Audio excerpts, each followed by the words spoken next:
guys, may hapon. Wala lang ko ilingaw. Wala lang ko i-share sa inyo about sa akong lives. Kanina lives. O kanon, kumon na maginay ng bahitabo sa mga tao. Pero ang kaning ingon tag kumon. Maralag. Normal sa ato. Kanin siya nabutang. Although, tanang magyud nakasinati na ni na problema. Pero di na kayo dako ang problema. Yang problema dali ra masolusyonan. Ako ang experience about about sa relationship sa mag-uyab o mag-asawa. Ako na experience ako na di lalim ka uyab ka kay ano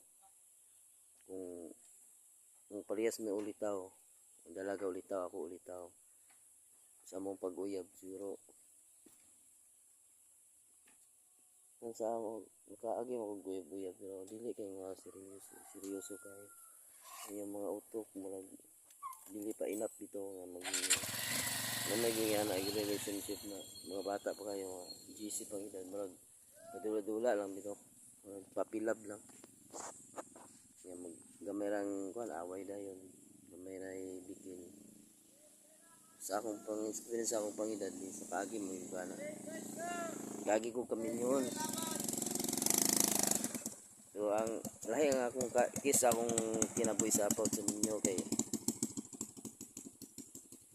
ang butang na mo abi gud ang ganang abi wala sa imong una wala okay nang tanan kontento na ka kay kaning babae seryoso naman sa imo bisag tud lahi magud ko na pagkatao kay kanang na ako ikaw uling kalbutan ba say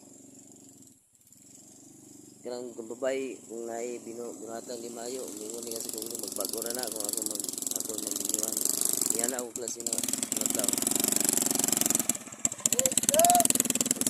pasalig sa Ginoo na magbago ng babae just pila may katuig sabi mga experience na ko na encounter sa akong kinabuhi about sa relationship anto nagkasal lang yun ni maura gyapon di gyud makaya di sakit sa heart pero di na ako isulti na sa kung yan na magitaw na magyana di lang ako dagan magitaw may tabo yan sa kasal tinuod gyud ingon ni